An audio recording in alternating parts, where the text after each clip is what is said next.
We're back in the room once again, ladies and gentlemen. Welcome once again to the Caiman Show. Now, my guest today, 15 minutes late, might I add, but he had some technical issues, so we're going to allow it. Anyway, I didn't turn up for him last time, so I guess we're 1-1. He is a boxer. He is a published author. He's a metal detector. He is a ghost guy. He is a pedo hunter, hunting down them stinking dirty bastards. He is a wrestler trained by the best, I'm told. He is a nightclub bouncer, stroke doorman. He is a local historian. He is my friend and brother. He is your friend and brother. Give it up for the one-man riot, Thomas Bassey. How are you, sir? Welcome at last. Did I miss anything out? No, I think you pretty much summed all that up pretty good. Like, brilliant stuff. Brilliant. Excellent. Element introduction, in fairness. Yeah. I do I pride myself on my introductions, I'll be honest. This this is what I've come to be known as. It's part of the package, the introductions. So cheers for coming on anyway. Good to see you. Few issues in getting you today, but we got there eventually between us. We got there in the end, but someone did turn up Friday, like you said, but yeah, we won't mention any names, will we? We won't mention any names. No. But someone didn't turn up Friday. But I'm here today, so it's all good. All good. How have you been? So I want to talk about your book a bit, right? Yeah, you got a copy there now? Got a copy there to show us? No, you have not. No, you have not. All right. I had my 4 books ready with me Friday. So yeah. I said I put them in a carrier bag, and I forgot them this morning. But anyone can go on Amazon or Google, type my name in, type the names of the books. The Governor Through the Eyes of Others, The Governor Revealed, all about Lenny McLean, The Governor and Me, about John the Neck Uchin, and Total Respect, which we'll talk about today, which is by Anthony Thomas, myself, and which is still doing well. It's 18 months it's been out now. We're still back for the #1 spot on Amazon. If anyone wants to check it out, you get it pretty cheap on a Kindle, and we still bring in money in 18 months later. That's awesome. Doing good, like. Wicked. So it's still back and forth #1 in that section in Amazon, yeah? In the martial arts section. But when we try to get a publisher, basically we got told that no one wants to hear about a Welsh man from Wales bouncing stories. So me and Lee were the book author, who I wrote the Lenny McLean books with. I've got one of them books in the other room there as well at the moment. It's on loan from the library. I got it, if you remember, just before lockdown. Yeah. And I'm going to have one hell of a fine. But it's there in the living room. Look at it back, they're making me lose book sales. These libraries. Yeah, well, it's it's a double-edged sword, isn't it? You're losing sales, but you're gaining recognition. People might not have seen the book, if they didn't go to the library. So you take it one or two ways, isn't it? But I'm only joking. I've never been in it for the money. Like I said, Lenny McLean site I run for 23 years. I wrote books with him. I made a few bob. But just with the traveling I done on the first book, I probably lost money. And going back to Total Respect, though, like I said, we didn't try many book publishers. So we said, right, fuck it, let's prove them all wrong. Let's release it ourselves. And it was a bit of a success story in a way, you know what I mean? Because we published it ourselves, sold 1,000 copies of Murphy. Like yourself, come to the book signings and all that. And so once we'd done the Murphy market, we thought, right, we'll release on Amazon. We're going to lose. And then next thing you know, I don't know how, we just put it on Amazon. I don't know if it's because we'd had other books out and our names. They put us in new releases. And within a week or two, we was #1. Wow. In the martial arts section, obviously, but it doesn't matter. It's #1. That's still #1. There's still a shed load of books, no doubt, in that martial arts section that you have pipped to the top spot. Like, do you know what I mean? So that's incredible and definitely something to be proud of. But when you go on there and you're looking at, and first of all, he's like number 30, and he was watching it creep up the charts, #7. I thought, fuck it, I'm up against Bruce Lee here. Bruce Lee's #1. Michael Bisping, the UFC fighter's #2. And I thought, there's no way I'm going to get... And then next thing you know, I'm #1, and they're #2. And I thought, awesome. And I mean, we was well happy with it. Like I said, Yeah. we're still bringing royalties and 18 months later. But the major part for that as well, Wales Online picked the story up. They wanted the story. And then they done an amazing article online. Then the Wales on Sunday, like the biggest newspaper in Wales, isn't it? Yeah, that's the big one, that, isn't it? And I had a big, massive 2-page spread, pictures, and then because the Wales Online article put it on, I was in the local Murphy Express. All the nationals picked it up, so I was in every, you know, instead of Wales Online, you'll have like Manchester Online, you know, Scotland Online. So Yeah. basically, that month's sales on the books just went sky high, and it proves it does work. Like so, Definitely. but like I said, I always check it now and again. It's a year and a half later. And like I said, I popped there 2 weeks ago. It was back #1. So Brilliant stuff. That's awesome. Brilliant. Amazing. So let's talk about the book then, where the ideas came from for the book. When did you start writing it, and when did you decide that what you were actually writing was going to be a book? You know, because I think we spoke before, and you said you just used to write everything down and like diarize everything and just jot it down as it went along. When did it become the seeds of a book then in your mind, or was that always the case? Well, basically, I started 24, 5 years ago, and there was no internet, there was no computers, there was nothing in them days. And somebody was telling me in my head, to write. When I was going home, I started in a Bellevue, and I had all these stories, and then I'd get home and I jot them down on A4 paper. And I done this for like, you know, for a couple of years. And why? There must have been something there. I thought in the future, I mean, I'll get a book out. But at the time, I mean, I was just writing them all down, keeping them like a bit of a diary, really. And from there, then, it's like I'd have like 40 sheets of A4 paper after a few years. And then the computers come out, obviously. I think it was about 23 years ago I started the website. So my brother Stephen had a computer, I didn't even have one. So and then in the end, then I went and got a laptop, started writing the stories down from the A4 paper. And basically, I mean, I had like 45,000 words. Wow. But like, and then. So what do you need for it to be a book, would you say? How many words do you need for it to be a book? About 70, 80,000. But like I said, how you can get someone's life story into 80,000, you can't. You know yourself. What you know what I mean? You could probably do 80,000 a year of your life. You know what I mean? But like I said, how I got into the book, and I said I was writing it all down, and I had about 45,000 words saved on a computer in a file or whatever. And then when I was writing my second Lenny McLean book with Lee Wortley, we were in contact nearly every day. And on a Sunday morning, I'd be working the clubs and the pubs. I was still fighting and saying stories. So he'd say to me, how'd it go last night? And I'd be telling him, fuck, I got rammed this man out there last night. He'd done something, and I was fighting. And he said to me, he said, fucking hell, he said, you want to write your own book? He said, the stories you got. And I went, nah, I don't know. I said, I have got 45,000 words saved. I mean, and when I read back them stories, honest to God, I don't know if it's because I've had so many fucking knocks. I would never remember that half. Yeah. No, that's it. You wouldn't. I was like, fucking hell, I remember that now. I remember. I mean, so, and the stuff I probably forgot. You could probably write another 3 books. Like, but so Lee gave up the idea. Then he said, right, let's get a book going. He said, so it just went from there. Then I started thinking back about all the other stories, all the new ones, and just jotting it all down.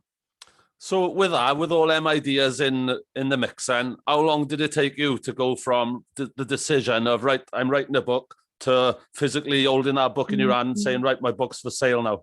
How long was that process? 2017, like I said, we was writing the Lenny McLean book. So we was working on that. And we wrapped that book up then, and we started on another one. But then he said, look, let's concentrate on a new book as well. So we started about 2018, and he went flat out. And what he done, he didn't say nothing. So I'd given him all my words, and I had about 110,000 words, what I'd written, all the stories. And I was like basically up to present day. And I gave it to him, and he didn't say a word. And then 2 months later, it was like a bit of a surprise. He said, oh, I've done your book. And I'm like, what? He said, I've got it fucking ready. He said, we look for a publisher. But like I said, I went last year then, or 2 years ago, I went to. So we had a book agent for our other books as well. So Lee had contacted him, and it was a couple of days before I went to WrestleMania in America, 35. Mm. And then I was speaking to Lee. He rang me from. I was in New York. He rang me, and he was going to tell me. He said, "Oh, look, I got bad news. Our book agent don't want to know." He said, "No one's going to want to write a book." So I said, "Oh, right." So I thought about it for a couple of days, a bit depressed. I thought, right, no one must know. And then I had a bit of cash. I said, "Lee, what if we release ourselves and get a book company and do it and all that?" And just went from there, basically. It took about another half year, and we got it ready for Christmas, and just went amazing, eh? Awesome stuff. Year and a half ago. Awesome. Do you know off the top of your head how many copies you've sold approximately?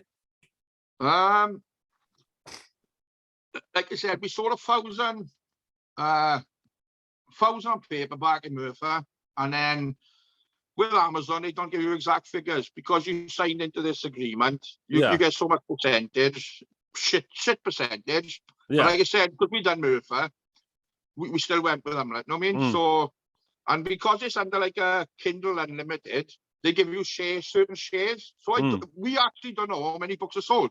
Right, but we're still bringing in royalties every month for 18 months. So, and like I said, we had a royalty this week, still pretty good again. So it must be doing pretty good, like. But we are going to find out soon exactly how many copies I've gone, like. But I'd like to think 5,000-10,000 copies easy, because we've had royalties for a year and a half, like. Yeah, awesome stuff. Wicked. So well, you know, may they continue. You know, may they keep coming in.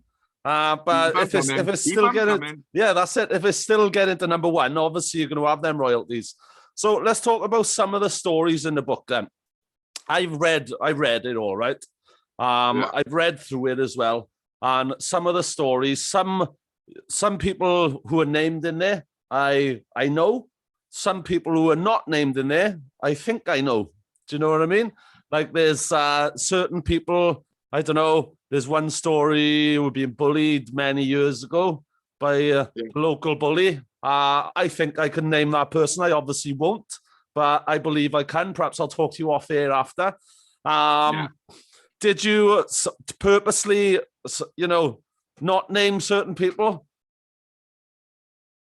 Well, I didn't name no one because I wouldn't do that. I mean, yeah. No, I know. That's what I mean. Is did you just leave out the negative? You know him because I was bothering you all the time, and we was wrestling, and we was doing this. He was in the pubs, so you knew when I got run over by a car. You knew when I got stabbed, probably, and you knew when I got bottled, and I smashed them up and done this and that.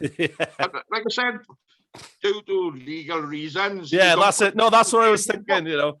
Because some of them now, some of those people you speak to in that now, though, you know, as well. It's funny how it turns out, isn't it? Some of those people who've done some of those things to you and all that, I just wondered, well, they probably, if I was going to say, if you'd approached them and asked if you could mention them in the book and all that, you know, obviously you mentioned yours truly in there a couple of times. But yeah, I'm guessing for legal implications, and probably for reasons of pride, they probably wouldn't want to be mentioned in the book. Yeah, exactly. I mean, most of them had the pair of fucking balls to come back, apologize, and shake my hand, you know what I mean?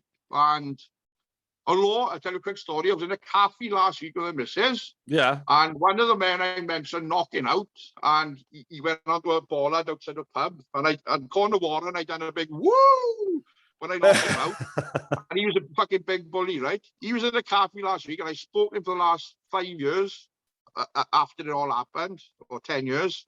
And he was in a cafe last week, and he ignored me. So I said to Mrs., see him there.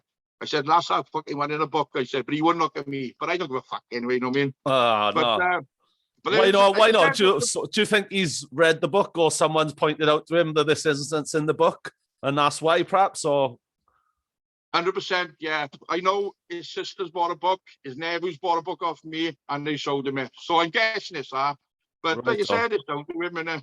Yeah, well, you know, yeah, true story, but you're not naming names, either of you. So if you're not naming names, you know, there's nothing to be said of it, really, is there? You know? Yeah.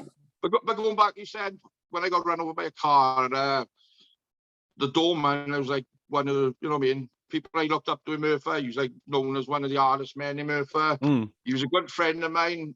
Our girlfriends at the time were best friends. And all it was, because there was a big fight in the club, and we put all these people out, and his girlfriend got it. He was on a piss. He was out with his head on drugs in a different place. And the bouncer I was working with, Pricey, the girl had gone on, his girlfriend had gone on to him and said, oh, you could have stopped that happening before it went off, like, innit? And she got it over, right? He was full of adrenaline. He said, do me a favour, fuck off, love. So she's gone and phoned him. He's out with his head with a couple of other boys, local letters, and they've come down in a car, fucking seen red, and just says, we're on a Vulcan door. He's come down the street. All I hear is a screech and fucking bang. He hit this fucking head on.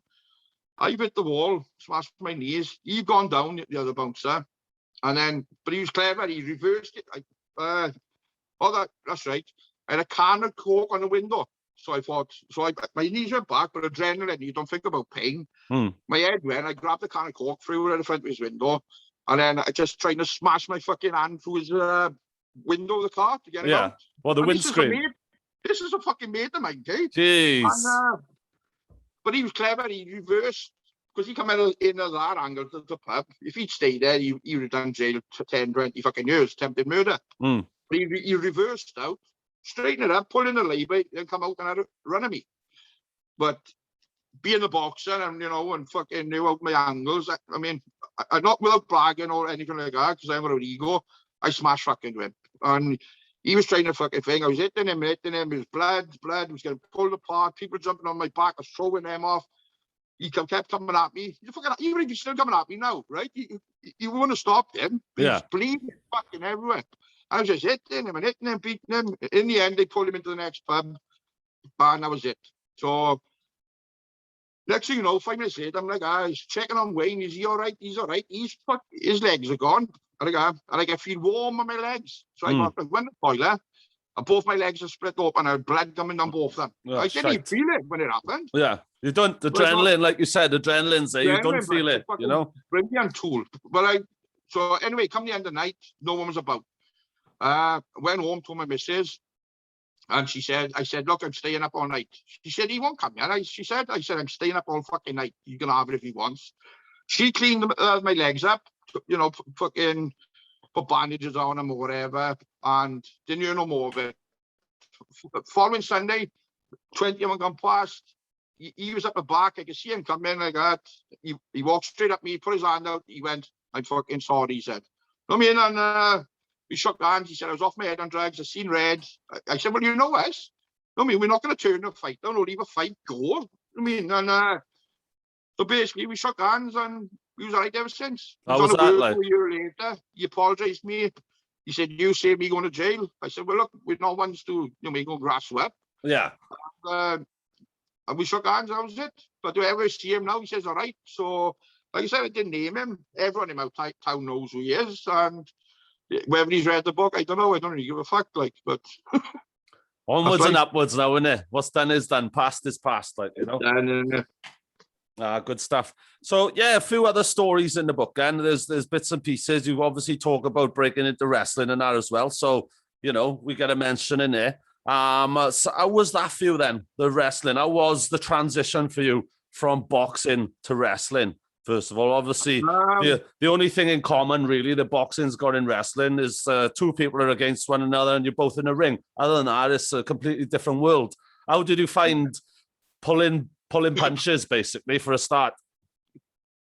Well, basically, I always wanted to be a wrestler. And from a fucking young age, I seen it in Merthyr and used to watch Sky, all that. But same as everyone, probably.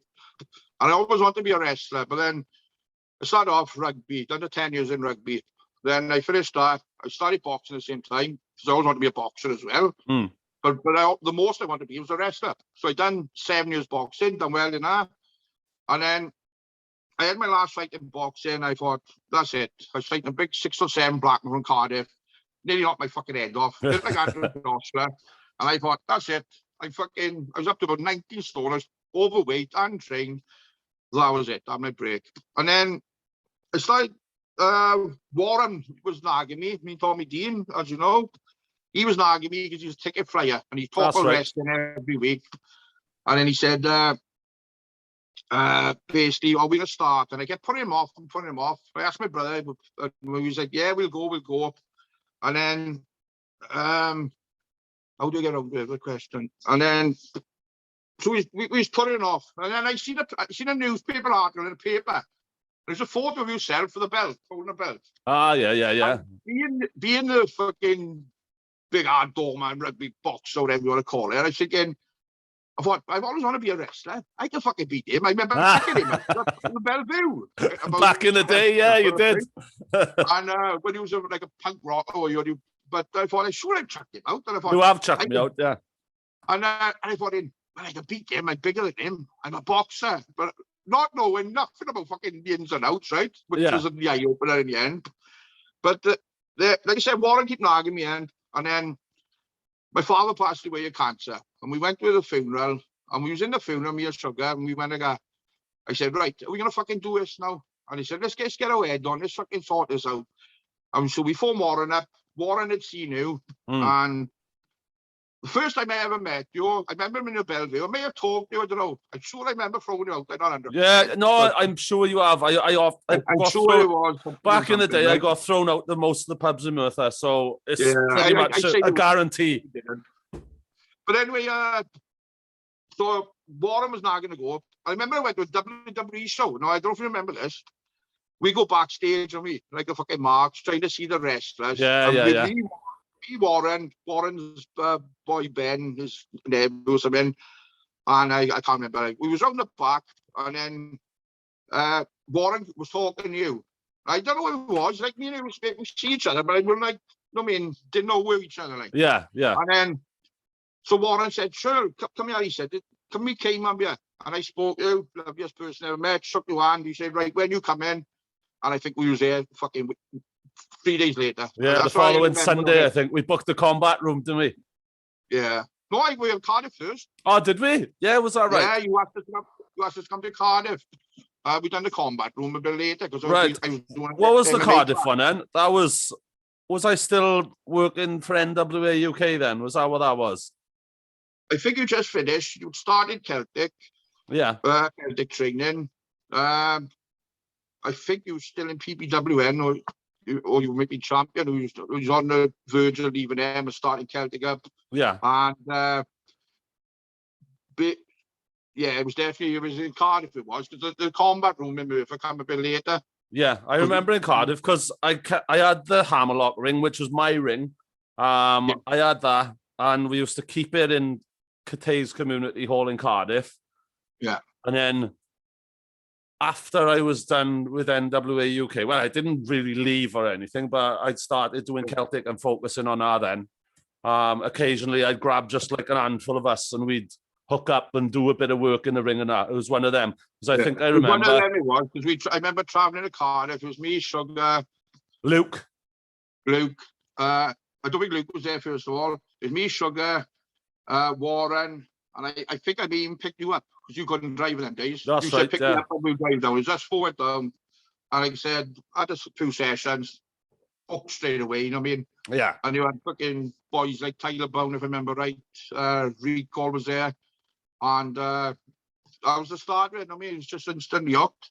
But as for pulling punches back, like you said, yeah, I don't remember this story. One of our first shows we had in Merthyr, and you wanted me to go up against Mike Bird. And I said to you, being the ego again, I was a doorman. I said, Kate, I can't fight this boy. I said, look at him, he's half a size me. He's ginger. Not knowing that he can put me in every fucking lock under the sun, right? Yeah.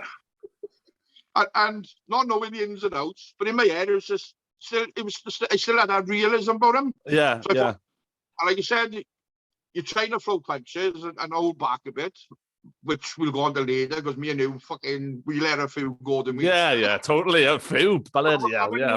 Smaller boys, you got to try and, it was hard to go from boxing, whereas you let them go, but it was easy in a way, but it was hard, if you know what I mean. Yeah. But like I said, going back to Merthyr, so I said to you, and you were it's fucking wrestling, man. You said, Mike Bird will be good for you. He'll show you. But I was there like, oh, come on, Caiman. I said, all these people are going to be here for Merthyr. You're going to be watching me thinking, I can't surely beat him.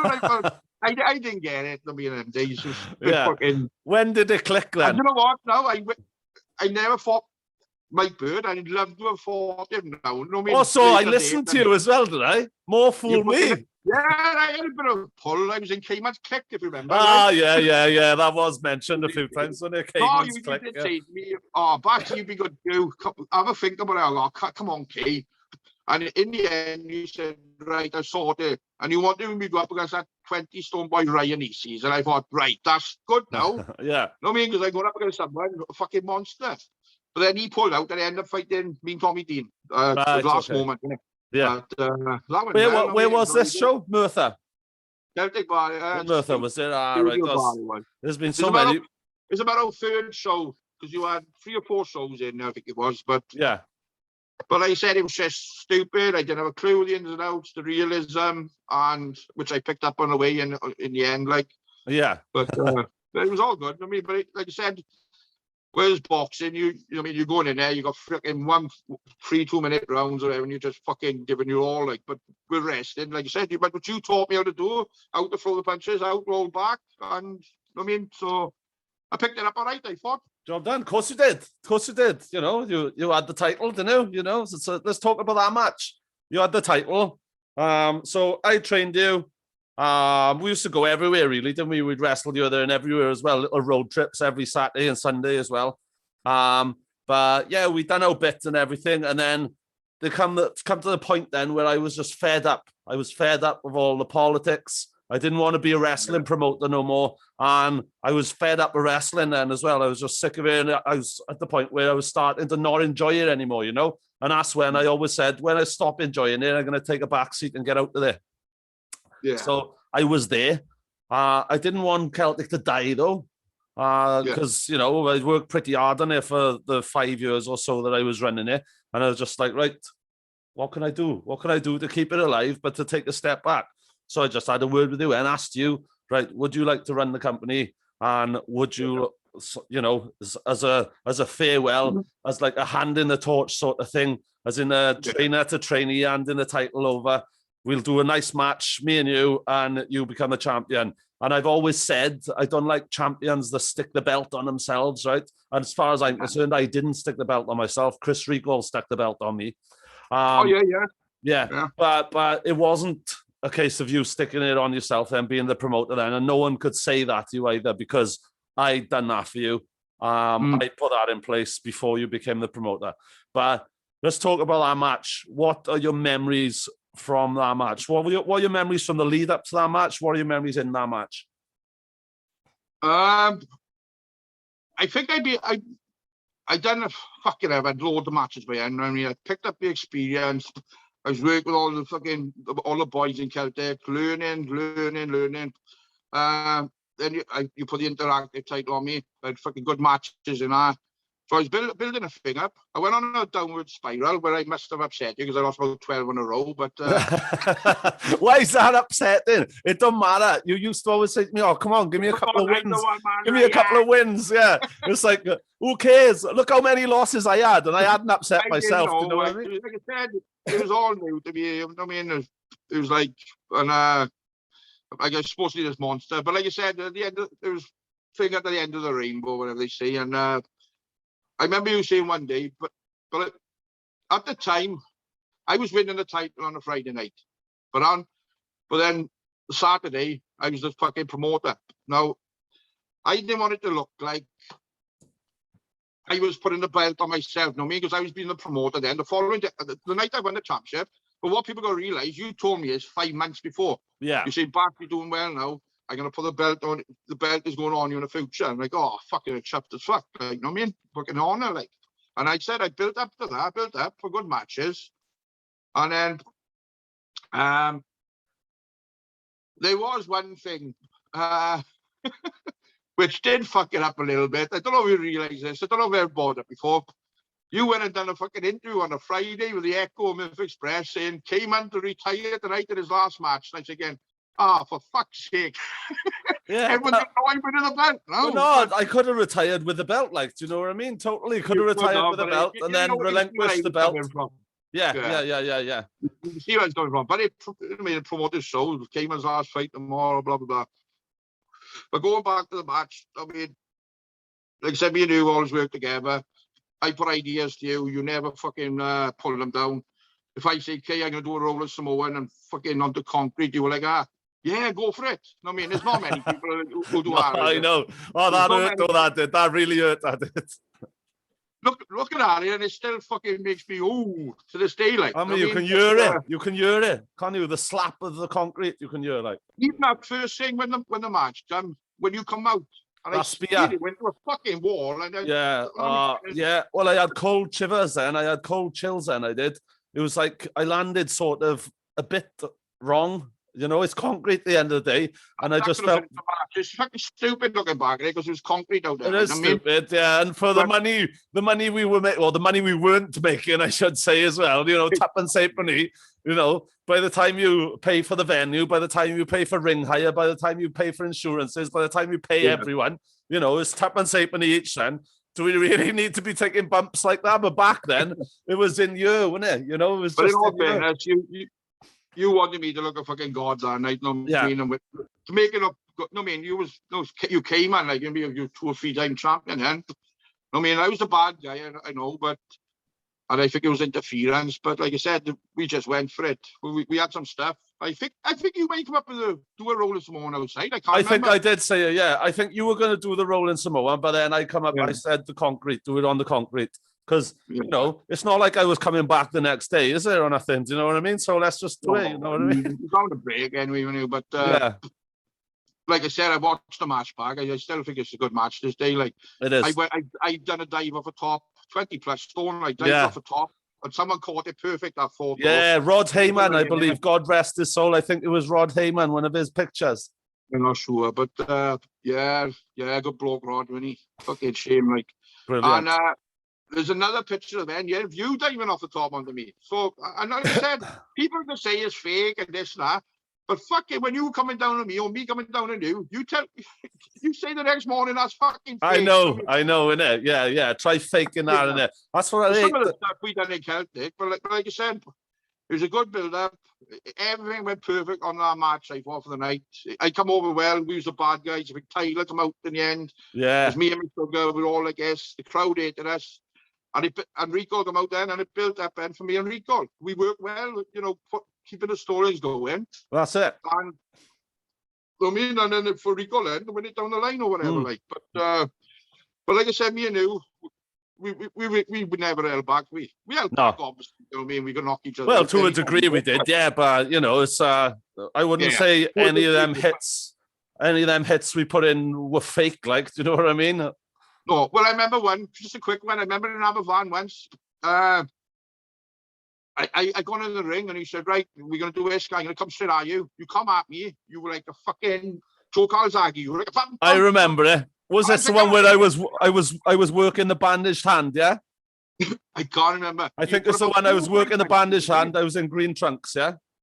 Could have been. You put about 4 or 5 punches into me and I seen stars every one of them. Fucking hell, right, he's having it now. And I did. That's it though. But me and you could get away with doing that to each other, right? We didn't really mind, you know. You don't mind being it. I don't mind being it. I don't mind having a punch of you, but I thought, if he starts chopping me, I'm fucking walking out here because you were chopped. You know what I mean? But well, you were quite lucky. You were quite lucky in terms of chops, because if people had something on their top, like on their top half, I tend to let it go, and I tend not to chop them so much, you know? Hey, it still fucking hurt with a t-shirt on, believe me, but... I know, but I couldn't get the noise I wanted with a t-shirt on, and that, so I tend to let you go if you had a t-shirt or like a vest on the top or something. So you got away with that a lot, like, you know? Yeah, I know what you mean. Still had a few, though. Probably one of the best nights of my life, I'm not going to lie. You know what I mean? I was a Celtic wrestling fucking champion. I built it up. I've been there 3 years. I had about... Like I said, 60 fights till then. Yeah. Maybe more, because it could have been about 80. And like I said, it was like, I done it, like, I was up there with all you other ones who done it, like Mad Dog, Recall, I mean, fucking Smothers and all them, but it was like an accomplishment. But like I said, it was definitely a massive accomplishment, man. It's cool, you know. And you don't just put it on anyone either, do you know what I mean? Exactly. But like I said, the next day, and then I had to get up and I was the promoter. But I don't know if you remember this because there was a few fucking arseholes at the time.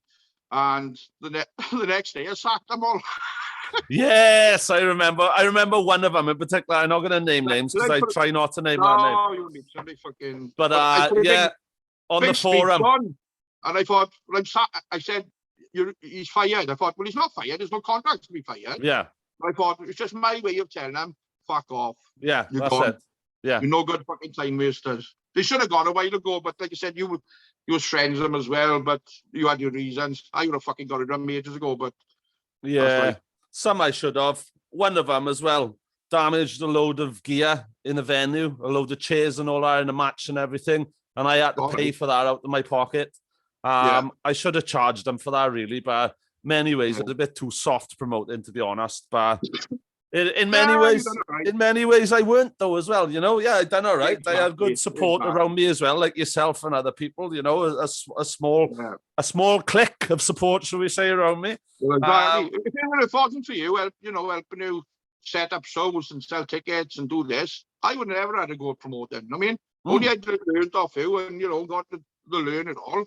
Yeah, that's why I fucking had a chance. But well, that's it, and I saw that obviously as well, and I could see your heart there as well, and you had switched on. So yeah.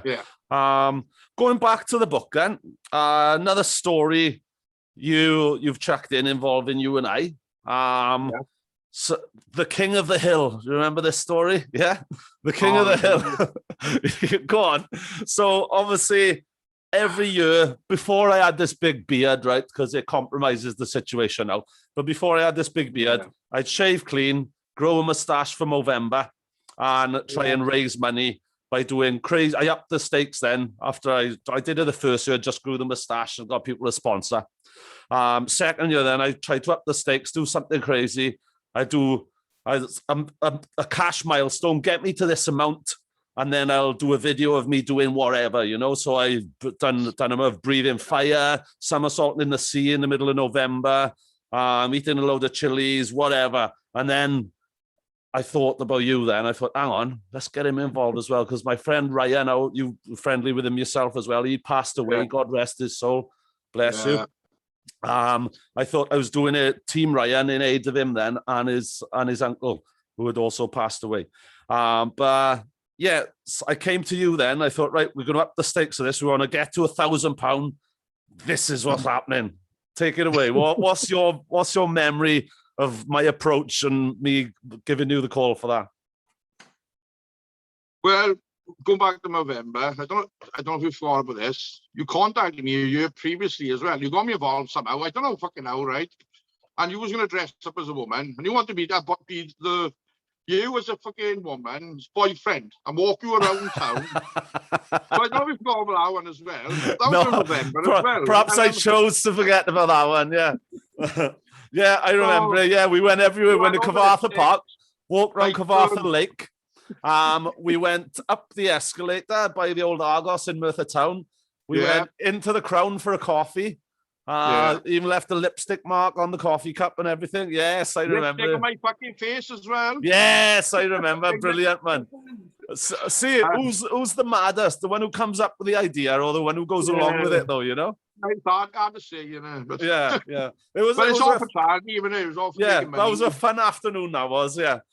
But we're going back to we got Killing a Mountain. I got on one night, been bouncing, looked like that, and you said something. And I put a comment on, and I can't remember what it was.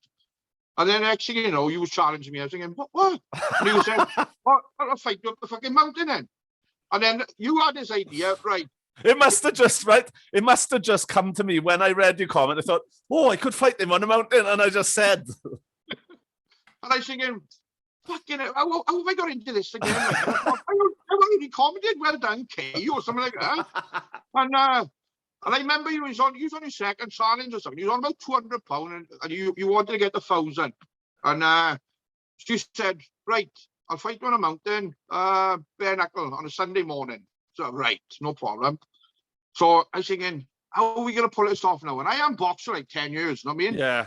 Bare knuckle, I can handle myself, but bare knuckle would have absolutely killed me. Yeah, but well, yeah, we were going to bet, well, bare knuckle, we killed each other. But like I said, there was boxing gloves. Sunday morning, and I thought, right, we go for it. So you started putting advertising it. When we had a little poster made.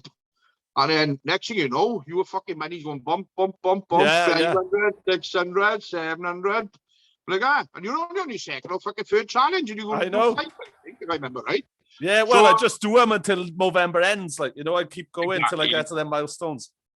But so he was there. So we had a chat, and I was like, "Oh, do I do this? How can I pull out there?" And I thought, "Fucking hell, no mean." And did you want to pull out of it then? Yeah. Did you want to do it? But I wouldn't do it for Ryan and yourself. Yeah. Like, I mean, and for the charity.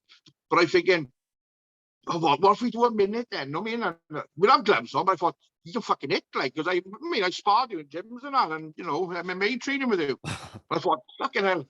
But Yeah, I can fucking hit. Yeah, but you can fucking hit that a little bit harder, as was demonstrated.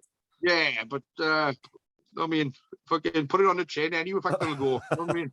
But anyway, we had Mad Charlie, the fucking taxi. He said, come up and ref it, film it, whatever. And I remember we went up there. He was like, oh, fucking hell. And I remember I got out the car, and he was fucking hands were like icicles. It was absolutely freezing. It was. And I pissed on my hands to make them warm. That's how, I don't know if anyone will believe that. We had wraps on me, and I was like, fuck, I said, keep my hands. And he was like, come on, we got to do this. And yeah, I didn't want to do it either then. I was frozen. Absolutely frozen. I was just in like a wrestling singlet, and I think I had shorts on under it. It wasn't rounds, you had to survive 2 minutes. 3 minutes, yeah. I had to survive 1 3-minute round with a championship boxer, yeah. Yeah, so what I remember we were off like that, and you come at me like a fucking bull, and I was thinking, and I thought everyone's, it's paranoid again. I thought everyone's watching this now, and everyone's thinking Caiman's battering an ex-fucking super heavyweight Welsh champ, runner-up champion, and Caiman's beat him on a mountain. For the first minute, and I thought, on my kids' lives, I couldn't think how to fucking get moving again. And he was like, bang, fucking. Yeah, but what happened to me then? I couldn't breathe then after a minute. I just went. And I thought, I know the score. I thought, I just wait for the gap. And I know when there's a gap there. And I just waited and waited. I thought, fucking it. But my head was going. I think, fucking hell, that was a good one. And I was thinking, and then next thing you know, I thought, right, there's the gap, little gap. I went down on the right. I remember it. It went. I remember the noise as well. It was a double noise. It went like this. Oh! And then I dropped down to my knees, and I think I was on all fours then. But then the best part is, and I remember we moving a little bit, and the fucking horses running about 20 horses. There were. And I'm scared of horses. I'm scared of horses. I am, and I remember you a video before Valley Adventures, horse attack, where they all came round as well. So you're pretty scared of horses yourself. But I was just like, horses. It was like, oh my God. We can hear him stomping, running, and you're like trying to fucking stop a punch coming, and what's going on over there? And, but what I remember then is we started back again. You blown up then, I take the fucking punch, but you still throwing a few big heavy fuckers. And like I said, I think I hit you with another body shot. We carried on. Like I said, we didn't know all the time. We had a rough idea. I think Charlie showed in 1, 2. Yeah. But like I said, we got to the end then, and I remember about 30 seconds left, 20 seconds left, and I knew he was going to make it. And I thought I backed off a little bit, and I went. I said, right, just put him fucking in. I remember that. Bang, bang, and I just covered up like that. But I wasn't to know. Being a charity show, you was going to throw an uppercut, you fucker. And he just went straight up, bang, like that, and my fucking lips split, and I thought, you bastard! And you passed off and Charlie went right then. No, I remember the uppercut, yeah. I remember. It's only, it's a couple of minutes, like, that's all it is. Or not a couple of minutes, there's a couple of seconds left, maximum now, all right? Couple of seconds left. I'm going to go in, bang this uppercut in, and away we go. So then I'm going to back off and try not to get it again, because I knew you'd want revenge. And I saw a little gap there. You had your hands up. I saw a little gap just here, like a little triangle, but there. I was like, oh, I could get through it. I was just like, And then it was like, oh, you bastard. And that was that, you know? But, happy days. Grab a fucking coach. Exactly. Whatever. We made a load of money for charity as well. And I think we got past £1,000 that morning, and I think we got past 1,000. Happy days, like. We did. We went up for 1,200 and something. It went in the end, like, you know. So it was all good. All good. But yeah, that was a good day. That was a good morning. It's a good memory.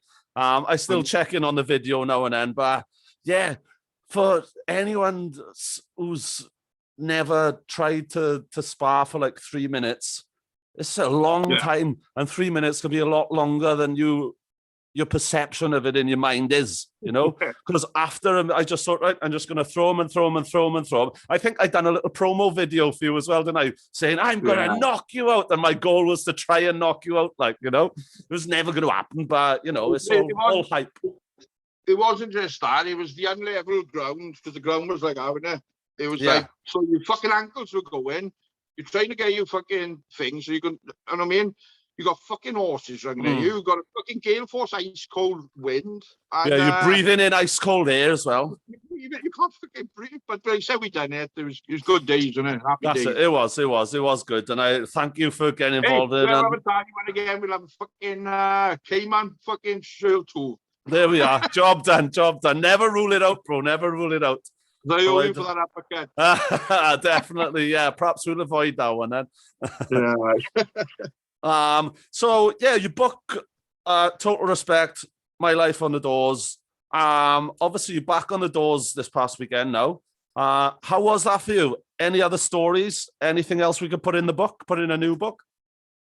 Or was it quite quiet this weekend? Was it all right? Due to COVID, pubs shut down, clubs shut down. And for a year I had no work whatsoever. And then I got offered work on films and TV. So I've been working on Doctor Who and We Hunt Together, coming soon now on BBC. And I got used to that life, Kate. You know what I mean? It's just so easy. There's no one calling you a fat fucker and offering you out or burn your house down. And I've got used to that, like. But I've had a lot of problems. My leg was circulation as well because I put Freestone back on. But I have started dieting again now, 2 days in. Aye. And because like I said, lost Freestone on the first lockdown, but I put 3.5 fucking bit back on. But so I've started again now. I'm back up to 24.5 stone.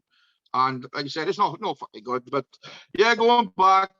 So I've been having to think about it and trying to make a decision. I went back Sunday in the Saturday in the pub. Good night, couple hundred there, and a couple of pricks. I mean, threw them out, job done. But I have made a decision this morning. I phoned the boss up and said I'm parking it in there. So I'm gonna try and continue on the film and security work for now. See how that goes for a while. Yeah. But because doors never change, they're still fucking same old faces outside. They're still fucking same old knobs and fighting on the streets. But so yeah, I'm gonna have a break from the doors. So I don't think I'm gonna miss it. Yeah. You don't think you're gonna miss it? Come back. I mean, I'm not saying I ever come back or I won't work for someone, but for now, like I said, I'm happy with just doing film work and stuff and having an easy life. You know what I mean? I've fucking 25 years on the doors now. Long time. I know. I mean, I no spring chicken, 51. And so I think it's time is right, like, to try and move on a bit, like. But yeah, but town's the same, exactly fucking same, but nothing's ever happened. Yeah, nothing changes, does it? You know, you get your good people, you get your bad people, you know. So what about wrestling then? There's an old saying in wrestling, never say never. How are those knees? Like, I don't know. It's just, I get my ups and downs. I'm still a wrestling fanatic. I watch it every day, every night. I mean, I love my Raw, SmackDown, fucking NXT, AEW. I get buzzes. I'm thinking, can I do it again? Can't I do it again? Will my knees hold out? And I basically concentrate on my daughter at the moment now, getting her into it. Because she's a big fanatic, as you know, wrestling, brought up with all you lot in Celtic from a young age. And she was 3 then, wasn't she? I think, when she started coming to shows. Yeah, but she just still remembers when I saw the pictures and all that. She still remembers you, talks about you all. Like, it's you know what I mean? Although she was 3 till 9 or whatever, she still all thinks she is the same end, you know what I mean? Yeah. Like I said, I had some hard times last year where she had a mental breakdown, drugs, and I've got through all that, thank fuck. And she's a different girl altogether now. Nah, good, man, good. I've contacted a few, we did say we was going to have a roll about in Matthew, but because of COVID again, we got fucked up on that, didn't we? But yeah, there's a couple of shows going on. Like I said, there's that Pro Carnage coming out. I'm gonna go down to that. I'm taking the missus and the kids. I'm not working. I can just sit down. They have contacted me to ask them to hand the belt to the champion. So I think I'm doing that. And what I said, once I step on fucking ropes, who knows? Because I think once I get in there, I'll get a little bit of a buzz, and who knows what will happen. Like, but like I said, there's a new wrestling school. I don't know if you've seen it. It's open down in Caerphilly. I have seen it. Yeah. And apparently you're gonna eat it out for the day. So there's a couple of wrestlers I've been speaking to online, and they're on about going down for the day. Yeah. So I said, look, I'll take my daughter down. But I thought, if my daughter's down there, I might as well have a little fucking jump in it. Yes. Even if it just makes me lose weight, and gets me, a bit fitter. Like. That's it. A bit of cardio, a bit of weight loss job done in it. Just take from it what you will. Yeah. You'll enjoy doing it as well, Yeah. But going back, I said I've had some. Would I be a Celtic wrestling promoter again? It does. I think about it fucking once a month. So I mean, it's still in my mind. We still own all the belts. Got to get them back in. And like I said, me and you've talked about doing shows, but I'd never say never. But like I said, I've had 2 shit experiences from being a promoter. Like I said, with that today now. One myself as well. You had one, but like I said, we went okay. So proved there was nothing to do with us. And but basically, I mean, never say never. That's the only thing that everyone says. Nah, that's it. All these fucking mean Tommy Deans and best in fucking Wales and this Chris Rico. And he's living the gimmick, and he's living the gimmick. There's never a day off for him. He's constantly working, isn't he? Yeah, he deserves all the good boys in it. Him and Tommy Dean, like, but he deserves what they get, like, but they've worked hard. They've worked hard, and they're going at it. So. Also, nice to see you mention him earlier, Chris Rico. Nice to see him doing good things again. Nice to see him making a comeback and getting the fire in his belly again, isn't it? Yeah. To be honest, I said I had some of my best matches with Rico. Fucking, you know yourself, for anyone who hasn't matched him. I did in matches as well. But he was a lot smaller, days. Yeah. I'd be a bit fucking worried now, the size going on him. He's jacked up a bit, hasn't he? Yeah, he's a bigger animal. Bigger animal than he used to be, for sure. He's like a fucking machine now, isn't he? Good luck to him. Like, definitely. He's doing great. He's doing great. Good to see him back. But so, never say never. Never say never. So, Pro Wrestling Carnage, first mutation, 28th of August, which is on a Saturday end of this month. I'm on it, so I'll be seeing you down there in some capacity then, but not a wrestling capacity. Yeah. Good man. Excellent. Yeah. Good. Hopefully, you said you'll be handing the belt to the champ. I'm in the Battle Royal, and hopefully you'll be handing the belt to, imagine the comeback story. Oh, so we may see each other in the ring again then. Well, we may do. Yeah, that's it, isn't it? You keep that uppercut on hold, all right, on standby. That's for another day, that is. So what's next for you then? You've always got something going on. You've always got something in the pipeline. You've always got some sort of weird or wonderful project. What's going on at the moment? What's in the planning process at the moment? Fucking hell, flat out. Yeah? I just finished wrapping another book up now called Gypsy Blood, about Stormy Norman Buckland. He's like the governor, they call him, and good fucking fighter, hard man again. So that's going to do well. We signed a good book deal for that, me and Lee Wortley. Yeah. That's coming out. I've been offered to do a few podcasts, Wall Sharpening, bloke from Swansea. I got that lined up. Keep promoting the book, little podcast in there. What else? I'm still into my history, still flat out, still searching sites in Merthyr, still trying to find that big fucking major piece of Merthyr. I'm still doing our regular. What else is there? Got the Ghost book coming out. Oh, when is that out? Yeah, we talked about that last time you were on, didn't we? I might go for Halloween or Christmas. Lee Work is gonna sort that out for me. I'm gonna just release it on. I'm not gonna do make books and sell them in Merthyr. because it's a touchy subject, but I don't know if it'll sell. So I just put it on Amazon, and whoever reads it, reads it. I mean, it's like a paranormal quest. It's called. It's like a diary about my life into the spirit world for 20 years. Yeah. So that'll be coming out this year as well. So we got that. I'm on about doing another Lenny clean book because we still got 50,000 words saved from what we had left over from the last book. What else is there? But basically, the last 2 years, my life has been nothing but paedophile hunting. And I mean, I'm doing well in that. Like I said, I started off, I only ran a page on Predator Awareness Murphy. That's up to like 12, 13,000 members now. Crazy, man. Crazy. Just exposing them all to the paedophiles. But like they said, most of the people know, don't know, is that I'm in a team, other teams as well, like, and I help other teams as well. So basically, I'm in different groups every day. I do decoying, whereas I'm pretending to be the child. I do adult decoying, where I catch them using the adult decoy to bring them out. And then we put the child evidence on them. And basically, because they said we're in a Welsh team, all the other decoys from around England, if they get a paedophile in the Welsh area, we do South Wales, West Wales, and then we'll go for that paedophile. And then we'll go and get him out, sting him, question him, phone the police, get him arrested. And I've done 7 in the last 2 weeks. Last 2 weeks? Last 2 weeks. Wow. We've done Port Talbot, Neath twice, Cardiff twice, and one in Newport. So I'm really busy with that. Like, and I got all the videos done, but I don't put them on till they be convicted. We don't go like so everyone can see us on Facebook like other groups. Once they convicted, every fuck will see it. I'll expose them everywhere. Good enough for them. Good enough for them. So what's the reaction like normally? Is there a general reaction normally when you approach them, or is everyone different?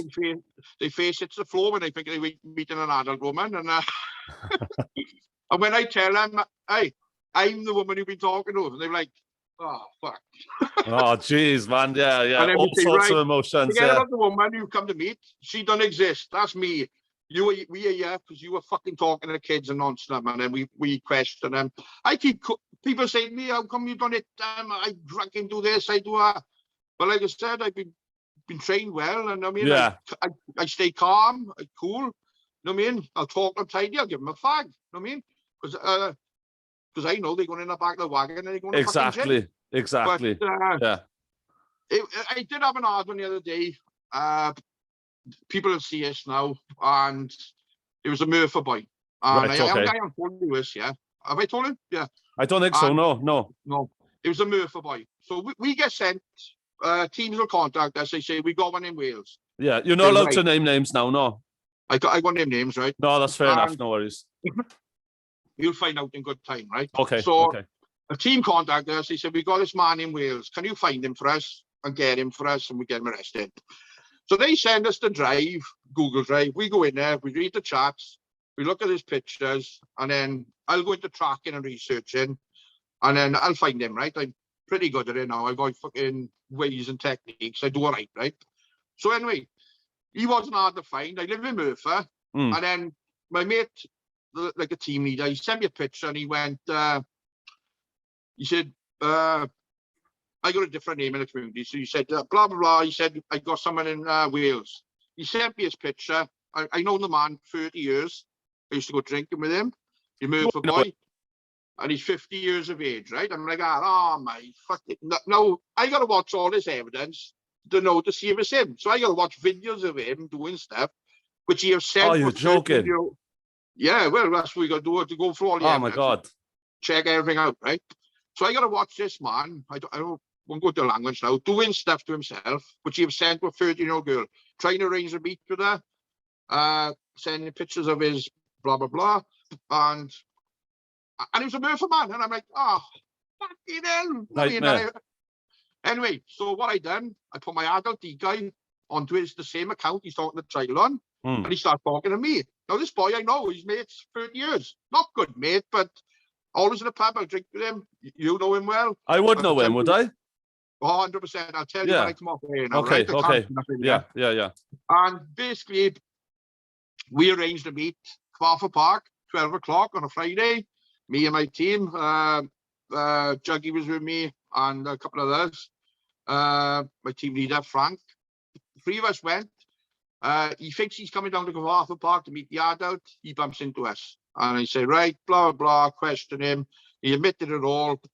I phoned the police. Police come, arrested. But like I said, I can't you don't put nothing on the internet. No, that's fair. When he's convicted, I'll show the fucking whole town, like. But yeah, that was an hard one for me. That was probably one of the hardest I had to do because he's a mate, and and you trying to say, oh, but sure, this, I was drunk, I was this and that. I said, no, mate, don't matter. No excuses. You've heard all them before off everyone else, so I knew all them excuses, you know. I've been hacked, I've been drunk, Yeah. It's not me, someone's but like you said, he owned up to it all. He was arrested. I said, I don't know, I haven't no updates yet, but I said he'd be charged. I don't know if he'll go to jail. He probably will. He sent videos and pictures. I wanted to meet her, take her to an hotel. Jeez, but anyway, man. that's just one move for one. He will be exposed. But like I said, that, and the amount of time it takes up, because I'm talking to him and doing stuff and researching others. I mean, it's 20. I mean, I do go to bed some nights 4 o'clock, and but flat out like. But the more you catch them, area, I've been involved with over. I've been there 2.5 years, and I've been involved, being the adult decoy or child decoy in 125 in 2.5 fucking years, like. Jeez. And actual going to the ground and facing a one-on-one, I think I'm up to 70 in 2 years. Yeah. So 70 in 2 years. Yeah. But like I said, we've had 5 in the last fucking, or 7 in the last 2 weeks, like. But we've had man and wives come in to pick the children up. No way. I've had a brother and sister.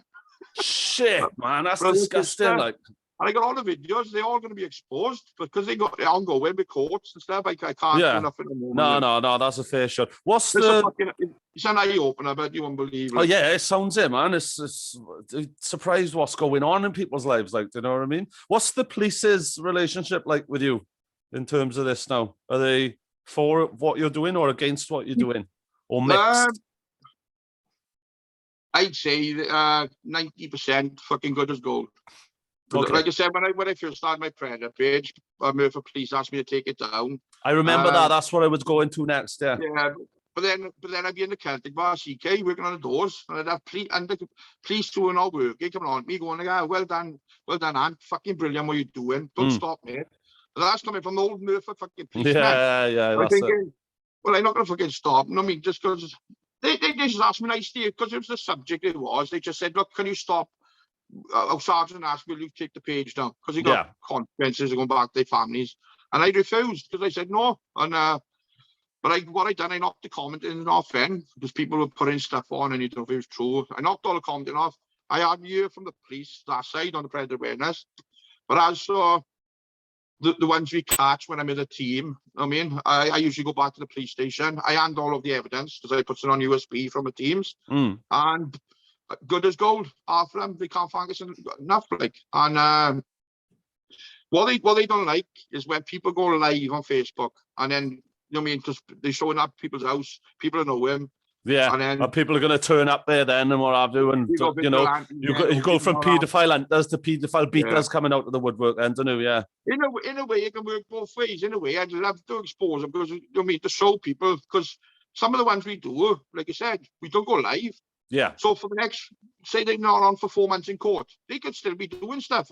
So it works both ways. But like I said, the teams I work for, we don't go live. We go to a private group with just the people who's watching that thing. And the police are happy the way we work. The first question they say, oh, have it been put on Facebook Live? And we go, no, we put it into a private group and they're happy with that. Like, awesome. And we're getting some cracking results. We had one man the other day at 4 years. We had one man 3 years. One man last week got a suspended sentence, but he's still put on the register, so he's convicted. So it's going well, it is. Good. Good. That's my main thing. Just keep doing that at the moment. That's my Well, massive well done on that. That's awesome, and you're getting the results that you need from it as well. So that's brilliant. Swinging back quickly to your history, your collections, and your metal detecting and that. You came on one of my shows a couple of years ago. Do you remember? You came on at the Mikey and Caiman show. We were doing a show on collections, your collections. What's your memories of coming on that show? Well, I watched a few of your shows. It was you and fucking Mad Mikey Mochen, wasn't it? And, yeah. So I thought, and I watched 1 or 2 or 3, and I thought, yeah, he's pretty serious, but it's working well. It says 2 of you on a sofa, get a guest on, and you asked me to come on, would I speak about Murphy's history and what I'd found? And I thought, yeah, go on, I'll do it. I thought, it'd be, a bit of fucking publicity. Exactly. It goes on, mentions the Meditating Club, this, that. About 20 minutes, I think, with a nice interview. Yeah, something like that. It was a good interview. And I honest to God, I didn't see nothing coming, and I just went, fucking, what was it, white cream cake? Straight in the fucking face. I'm thinking, what the fucking, Mike was going, it's nothing to do with me, nothing to do with me, and you fucking bastard. But I like I said, I've been waiting for a rib on this fucking show today. But no ribs at all, no ribs at all. You know, you come on here. This is a serious show now. Do you know what I mean? It's you know, it's all going. I wouldn't rib you. Yeah, but I mean, like I said, you know what I'm like. I'm just gonna fucking laugh at it. Yeah, that's it. I did get up off the sofa as I done it though, and dart across the room a little bit, just in case one came swinging towards me, like.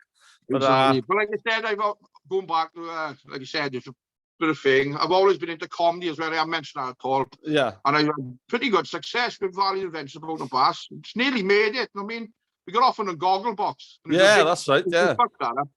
I mean, we was close to getting there with Valiant Adventures, with, you know what I mean, thousands of members. But I said he never had the time. I nagged him. I had all these fucking ideas ready, and he was like, and I said, can you have this time off? And I was like, because he was working nights, I was days. He go to bed all day, and he had other problems. So in the end, it just died off itself, like. But I went into the Juggy and Sure show, and I said, Juggy, like I said, he got a brain tumor. We still doing episodes. We got a few lined up. That's the way. Done in the next few days or weeks, and it just makes people laugh, innit? Yeah, that's it, man. I love it. I always have a look in. I do. I also have a little look in when you and the kids and your missus are out walking or whatever. You never know what's going to happen, when you're going to end up in a river or something. Do you know what I mean? Brilliant, man. Brilliant. I love it. I'm always like putting smiles on kids' faces. So if I got to fall down a fucking bank 7 foot and roll over, and people are commenting, and 100 comments, I mean, he's fucking off it, and I mean, I go to get a stand up, and next thing you know, I'm fucking falling into a river. But brilliant, it makes man, people brilliant. laugh. Exactly. You know, a man after my own heart there, man after my own heart. Exactly. So, in closing, any plugs, shout outs, acknowledgements, or anything else you want to mention that we haven't touched on, that we haven't hit on, that you feel needs to go out there? I mentioned all my books. Like I said, I got to mention the books coming out. I mean, keep sharing the paedophile page. I can't ask people enough to keep sharing that. It's going brilliant. 13,000 members. Murphy History Tidwell Past. Murphy Tidwell Past. I mean, 15,000 members. Murphy Roman fucking hell, Roman Murphy Tidwell. I mean, I go loads. I can't keep up. I don't know what they fucking. I know. You were worse than me, you are. You were worse than me. I've got a lot of projects on, but I've got 15 pages on Facebook, eh? I got about 10. Wrong. People like Murphy in the past, I leave that to the crowd of Murphy. Yeah. I don't even have to be here. All right, I had to be an admin, me and this other man, just to eat shit. People advertising fucking burgers and crap. But that runs yourself, the people of Murphy, and I mean, proud of that one, like. And I can't remember else. I mean, I run so fucking much. Murphy Metal Detecting, like I said, check it out. Murphy Metal Detecting Club. And promoting other stuff. I got the Total Respect show. I had to go with that, but yeah, how's that going now? What's happening with that now? Are you going to do more or not? Yeah, I'm going to do more. I mean, I think I'm doing it this way, or I don't know, because of the traveling and all that. That's it. It's a bit trickier, isn't it? Because I'm jumping on other people's things then, but then I thought, but it's easier because they ain't going to travel, I ain't going to travel. Yeah. And I can still do the same effect and edit videos or clips of them in doing this and that. But so yeah, I got the Total Respect show as well on YouTube. And like I said, you was the first one on there. We got some, 500 views. It's done all right, like, you know what I mean? Plus, yeah, that's good. That's on YouTube as well. You know, that's good for a YouTube view as well, you know? But no, nothing else I can think of. No, I mean, like I said, I got so many pages. I mean, they all run themselves. They all go for so many viewers. But what else is there? No, that's about it. But I can't think. Excellent I stuff. come Well, off this now. I think, why did I mention nah, that? it don't matter. Well, you could just come back on again then, and we'll talk about that. Innit? That's simple. But yeah, well, good luck with everything. Good luck in retiring from the doors. Whether it lasts or not remains to be seen. No, But I probably won't. But as I'm feeling now, like for a couple of months, I'm happy with the films. Like good just man. doing all. But like I said, one goal I did have in life, and I will get around it one day, is have my own pub. So Brilliant who stuff. knows, in the future, I mean, if time is right, I might go for that. Like, but Excellent stuff. Well, good luck with it. I'm sure you will. You know, if it's something you want to do and it's in year and in year, then go for it. Just go for it and do it. You know, this now that everyone's back out boozing again, it's a good trade to get into now. You know. That's right. See the queue for coolers starting. That's it, exactly. Someone's rubbing their hands there, isn't it? Yeah, yeah. Like, I get on well with everyone in Burford. I think if I had a pub, I thought fucking everyone will come to my pub. Definitely. So, that's it. See how it goes. Give it some thought, man. Well, thank you for coming on, good sir. It's been a long time coming. It's been good to speak to you, and I hopefully shall see you soon, sir. No everybody problem. listening, everybody watching, Thomas Bassey, Anthony Thomas, the one-man riot, Shirley Toots. Woohoo!